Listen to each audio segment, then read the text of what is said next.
Thank you, Ari and Randy.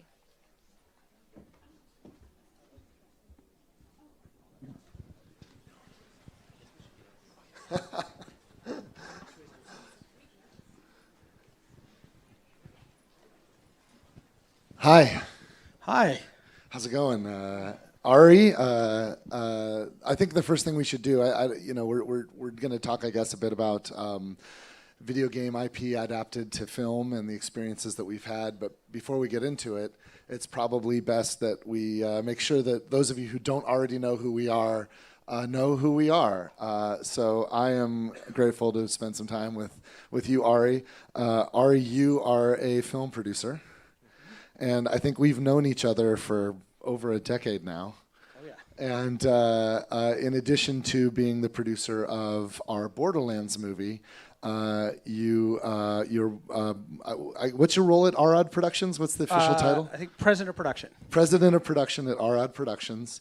And of course, you and Avi founded Arad Productions, yeah, and Avi was the founder and CEO of Marvel Studios. Yeah. Yeah, and then you guys created Arad Productions with Marvel sold to Disney, and you've been involved in a number of adaptations. You had something to do with you produced the Uncharted movie. That's it. Yeah. And what else you're working on? I know there's some things you've gotten that are in development. I don't know how much you want to talk about those, like Metal Gear.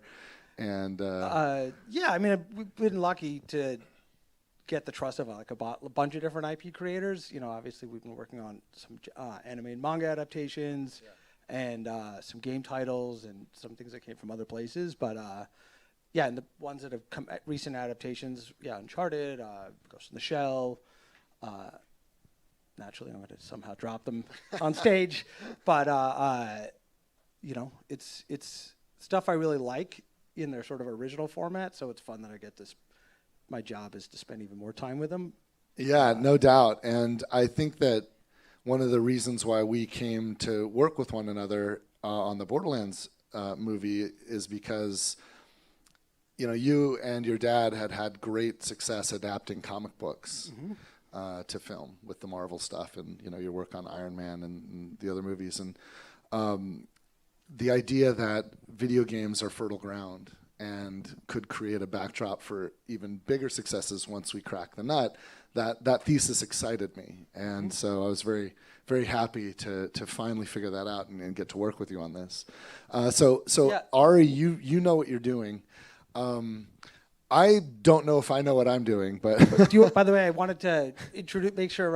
yeah, who the heck who's this guy? So I'm sure everybody here knows who Randy is, but you know, obviously Randy's been a huge figure in the gaming business for a long time, even though you're young. Most of my life. Yeah, and you know, dating back to Half-Life and Halo, and then we got to know. You know, then you created Brothers in Arms and the Borderlands franchises. You know, we got to know each other, I think, right before Borderlands 2 came out. Right. And obviously, also now the owner of the Magic Castle. Yeah. So you know, it's actually, you know, it's been a real treat all the time I've got to spend with you. Thanks. Yeah, it's been fun. You know, for sure. You're across you've made a lot of great things. I've been across a lot of things, and you think hard about all of it, which is, you know, I think we're sort of trying to come up with we came up with a roadmap together. Well, I think the thing you and I had in common is that, you know, when I founded the Gearbox Entertainment Company, I really sincerely wanted to use it as a vehicle to create joy and happiness for people. And I wanted that, it had to be a commercial experience. It had to be, you know, we have to make more than we spend or the dream ends. But I always wanted to approach it from a perspective of the audience, the customer should have the better end of the deal. Like, yeah, we need them to buy our products, but we want them to feel like they got more value than what they had to spend. And you had that same philosophy. It was about the entertainment. It was about the experience to create something for an audience, which was very different than, you know, and you remember this when we were first talking. At Gearbox, I had been approached by I don't know how many people over the years, over and over and over. Everybody wanted to option our IP and see if they could have the rights to develop. inevitably, I mean, there's always a commercial component to it, but inevitably, most of the time, it was only the commercial interest instead of like a sincere wish to create an experience for someone. And like you have that, which I'm really, I beat you up to figure that out. Yeah. But yeah. But by the way, I was glad actually for that time, because it's, the funny thing with certainly a lot of partnerships is like sometimes you sort of rush into a marriage, which you wouldn't do in real life, you wouldn't do in your personal life, so why would you do it in your professional life? And, I think actually that engagement was great because we sort of figured out a lot together. Also, we sort of could figure out a lot together before we started bringing in more other people.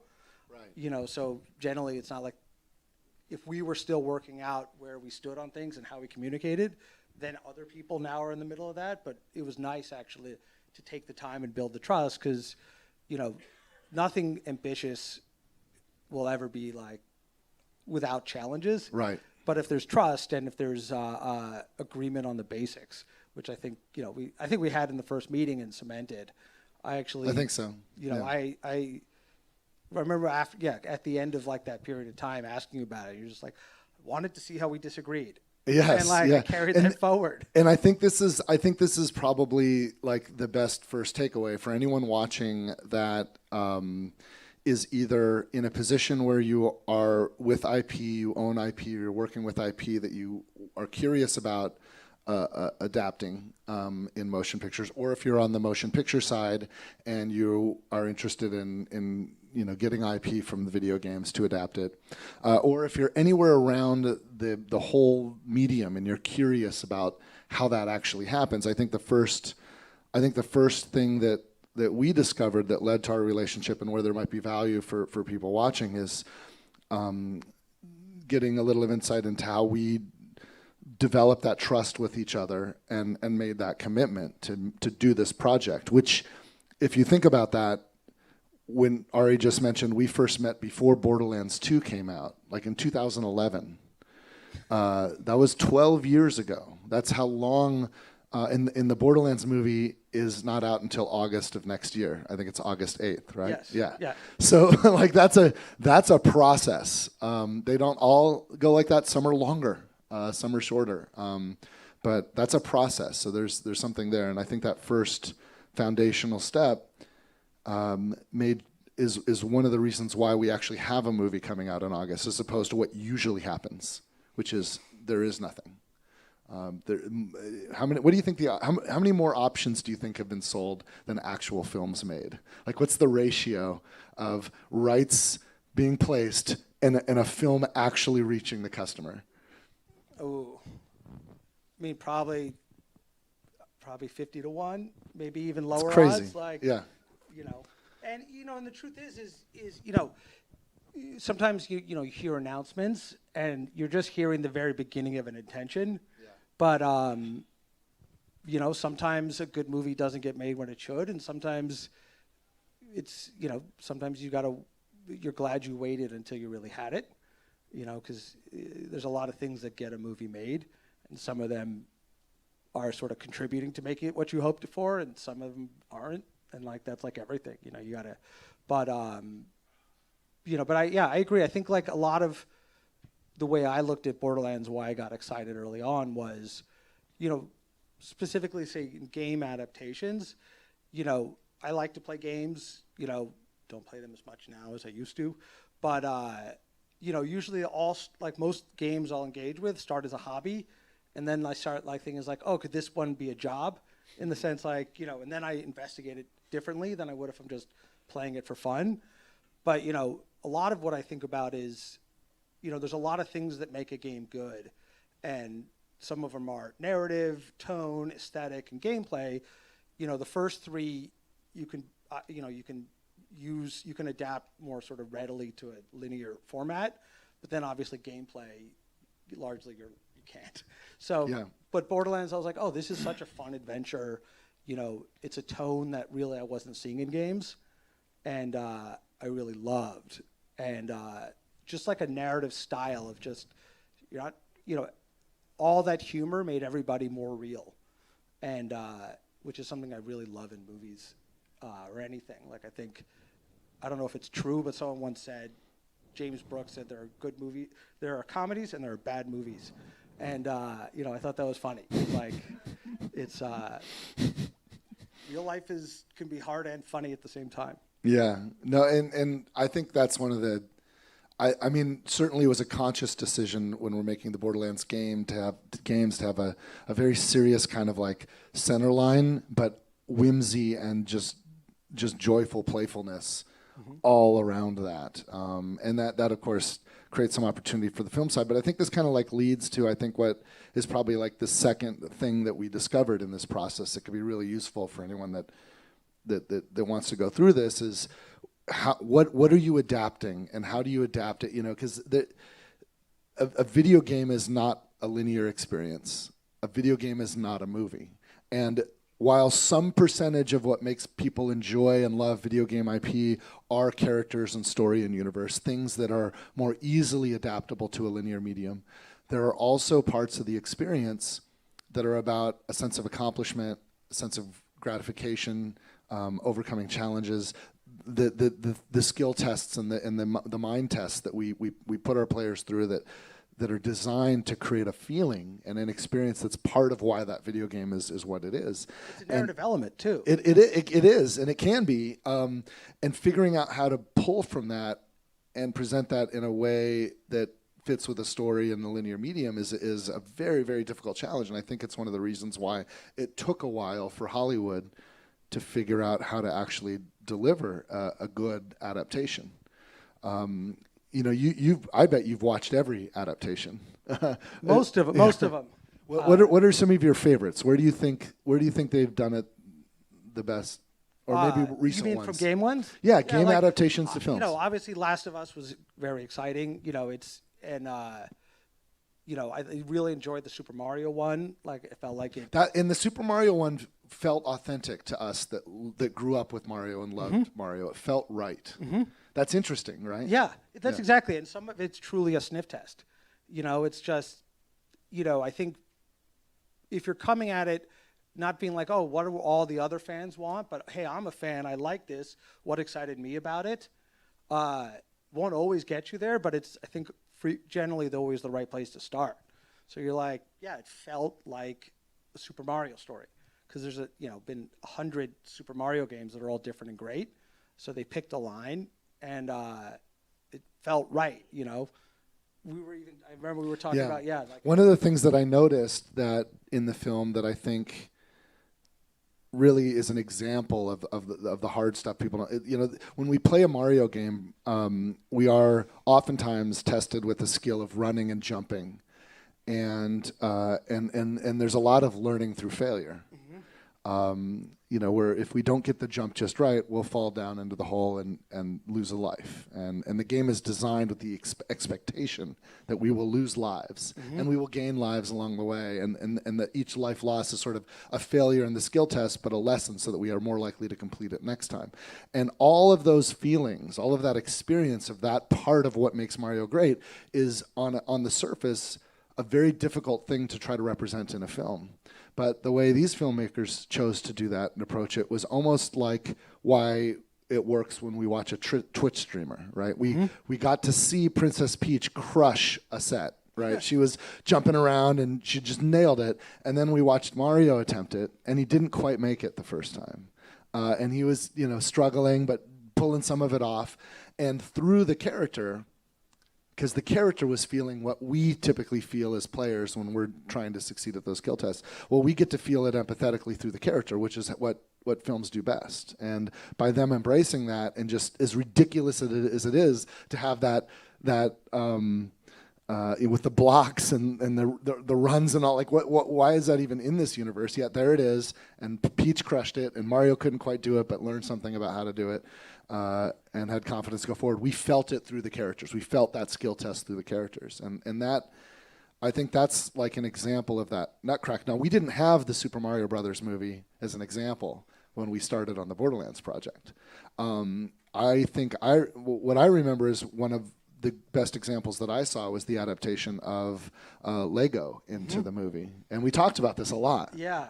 I mean, it's, one, I remember hearing about the Lego. I was like, that's weird. I thought Lego's just sort of an aesthetic, like anything you like, but brick. And then I saw the movie, and I was like, well, wow. The movie obviously represented Lego literally, but also really did such an amazing job of talking about what Lego meant to the filmmakers and what they think it meant to the broader world. And, I remember I saw the movie and then had my first son a couple years later. And, it definitely informed how, I even engaged with him in Lego. And, that's a great adaptation because really that movie, and I think this is an important sort of touchstone for a lot of adaptations, is the Lego movie was about what Lego meant to the people who made that movie. Which is deliberately kind of vague. But, I think when you adapt something, your goal should be to celebrate why you love it and hopefully help other people love it the way you love it. Yeah, to me, it felt like there was the story, the Lego story that was in the Lego universe. If you haven't seen the film, there's Lego characters in a Lego universe dealing, a protagonist dealing with a villain and what seems to be an insurmountable obstacle. But we discover that story in that universe is inside our real world, and it was actually sort of the imagination of the real characters and how they were interacting with Lego to build. And when I think about the whatever the mission of Lego must be, or I try to imagine why does Lego exist, it's this sort of thing that has something to do with the joy of construction and the pride we feel when we kind of get something together. And they created a conflict out of two different characters' approach to that. One being rigidly about the instructions and making it precise, and the other character being completely loose in their construction and enjoying it that way, and putting a conflict between those two characters, and now we have a story. That to me was an insight. Okay, that's how we can approach video games, and that's how we can make a video game story in a film that still makes me feel like what I feel when I'm actually doing the skill tests, or I'm feeling it through the characters. In the case of a movie like Borderlands, obviously a lot of it's about using the tools around you in an improvisational way to overcome these combat challenges, and we see some. I shouldn't talk about the movie, but that was something that we really wanted to get there. But also the joy of exploration and grow. Yes. I remember the growth. Yeah, you bring it up. The pride of growth. Exactly, and I was like, oh wow, I was like, that simple and exactly it. I couldn't have crystallized that, but once you did, I was like, oh, we got to keep an eye on that. Yeah, and I think that's understanding that was really key. I think the other thing too is understanding what a borderland is. Because the name of the game doesn't even make sense, because we talk about the Borderlands, but we're talking about it's not an area on a planet. It's a context of part of a universe, and really what it's about that unfamiliar, weird kind of place that's between two other places. It's if you think about the highway and the asphalt, and then you think about the prairie next to it, well, where the asphalt starts to break and crack and where the prairie's coming through, there's this spot there where you have little bits of asphalt and little bits of weeds growing, and it's neither the prairie nor the road, but it's kind of both. The elements it's not safe or dangerous yet. Yeah, and it's with Borderlands, it's how do you mix a Western and sci-fi? How do you mix a role-playing game and a shooter? How do you mix the delta between who these characters wish they were and who they actually are, and dealing with the conflict between those two points. And once we kind of understood that's what a Borderland is and why Borderlands exists, then we can bake the themes of everything around that. And I think figuring out what your thing is about and why people care about it, both from an experiential point of view, from all the skill stuff, but also from a story point of view, then you can adapt it. And that's why I think the successful adaptations work. Because you're starting from the fundamentals of what excites you about it, as opposed to oh, here are these sort of elements that they have to be there, and we're just gonna now it's like a list. Instead you're like basically starting from a place of I love these things. I think this is what most people love about it, and we're gonna give you that in a new format, a new way. Yeah. So one of the things that was interesting about our experience was when we were approaching that, in the typical way that you develop, you start with a context and a conceit, and then at some point we hire a writer, and the writer goes in the tank and then delivers a script. And in our case, we learned a lot. We liked that. We played around with it, and then we hired new writers and we started again. And then we liked it. We learned a lot. We played with it. And then we hired new writers and we started again. In your experience, like how often does that iteration happen before you end up with, okay, because to me it felt very iterative. It didn't feel like we failed with each script. It felt like we learned something very valuable, and that became part of the ingredients that were fed into the next time we went around that lab. I mean, yeah, I think whenever it's that process, then it's, what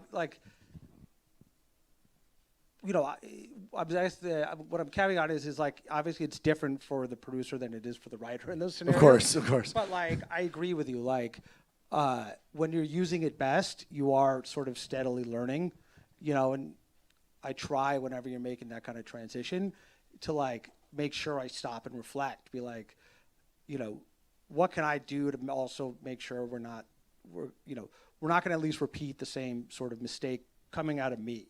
Like what do we really think we were missing, and how do we sort of make sure that we're like growing from there as opposed to just starting over again and starting over again and starting over, or actually making sure that the other people coming on have as much of that institute like experience. Yeah. So that way there's a value to it. Have you ever had a one shot where the first script turned in is the hero script, and that's the one that ends up getting shot, and that's the one that matches? No, I mean, sometimes the same person's done all the iteration throughout the whole process, but never ever. Same in video games. Maybe it's like, if you get a script that was already sort of, perfectly written, and you're just like, okay, I'm going to help get it made. But when you're starting in the beginning, no.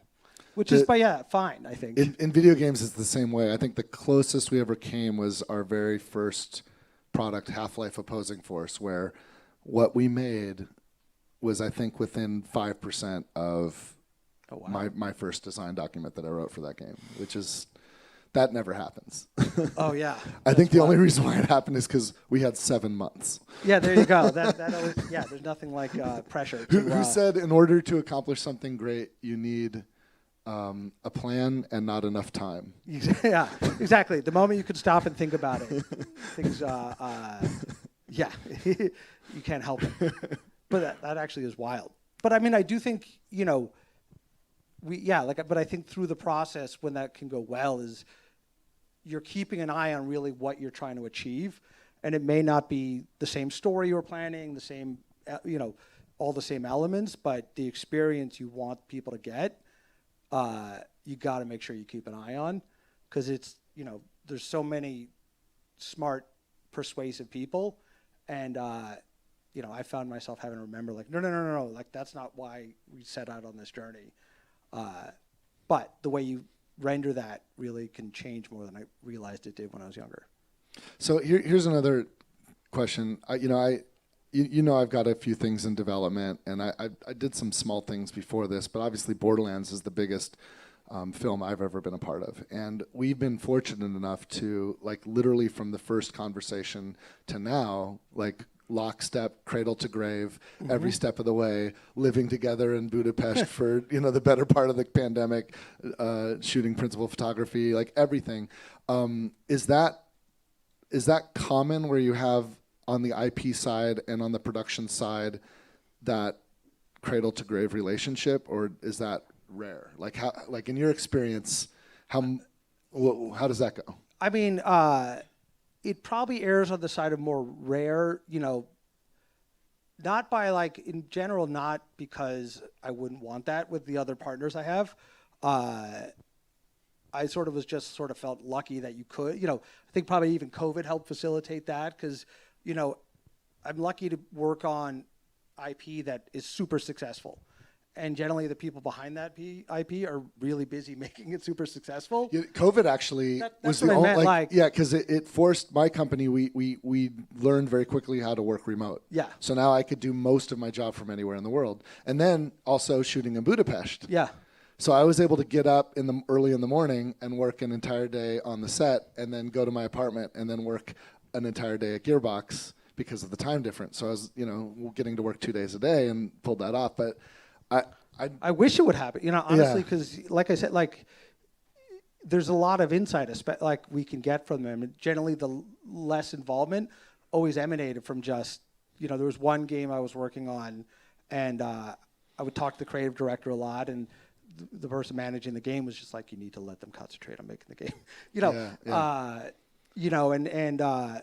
so I would love it because honestly, I think most creators I've been working with, exemplified by you, is that you guys are actually excited about seeing something new happen, and having you guys there to help with it is, I'll take it every time. So that, for me, I think one of the reasons why it worked on my side is because you were very excited to have that interaction, and you're fun to work with. Not just skilled and experienced, but actually it's a joy to do the process with you. I think that maybe goes back, you kind of figure that out in that first point that we talked about. Mm-hmm. And if you have that, then your odds of that working, I think, are really much higher. If we didn't like each other and we're only doing this for commercial reasons, they probably wouldn't have worked out that way. Yeah, and what I would say, specifically about you along the way is you've obviously mastered a lot of different, endeavors. Different kinds of games. Yeah. Obviously, lots of things, and I thought you were an amazing listener along the way in the process of making a movie. That comes from being on the other side of it. Mm-hmm. Oh yeah. We adapted some Hollywood IP. I mean, listener just process. Yeah, we adapted some Hollywood IP into video games. We did a James Bond game with Electronic Arts. We did and obviously MGM and Danjak, and we did an Aliens game with Sega and 20th Century Fox, and the interference from the IP side almost made it impossible to do what we do best. That experience was very punishing.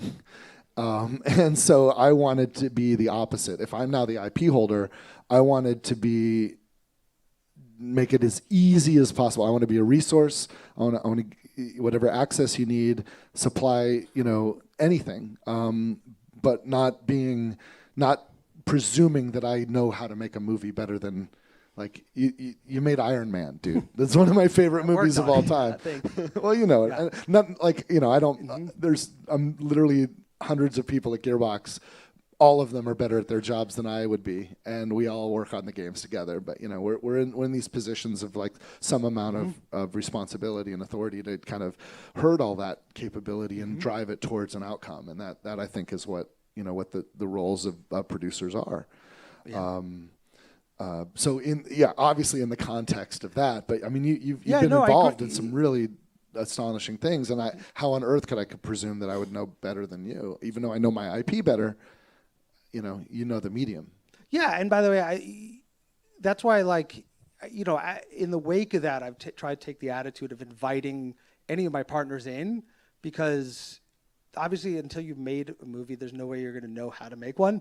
But that doesn't mean, but you'll certainly figure it out. So the more I felt like I told you, the easier it was for us to figure out things. Yeah. And And I love that experience. And it's been so cool, especially when we go back to the beginning. It's look, we just want to, the expected value of a video game IP becoming a movie is pretty low. We just want to maybe exceed that expected value, and if we're lucky, create some joy and happiness for people. And now here we are. We know what the movie's going to be. It's going to come out next year. We've gone through that part of the process, and it's kind of interesting because today we're having the Game Awards. And the Game Awards obviously exist to not merely show us trailers for the games that we're going to experience coming soon, but to try to honor and celebrate excellence in this medium. And I think in many ways we derived that from what Hollywood did. Yeah. It's video game people trying their best to be as respected and loved as a medium as we saw films were. So we imitated some things like having awards.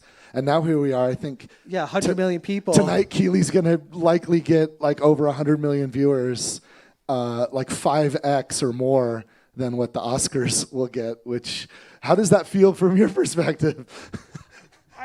I mean, like, I'm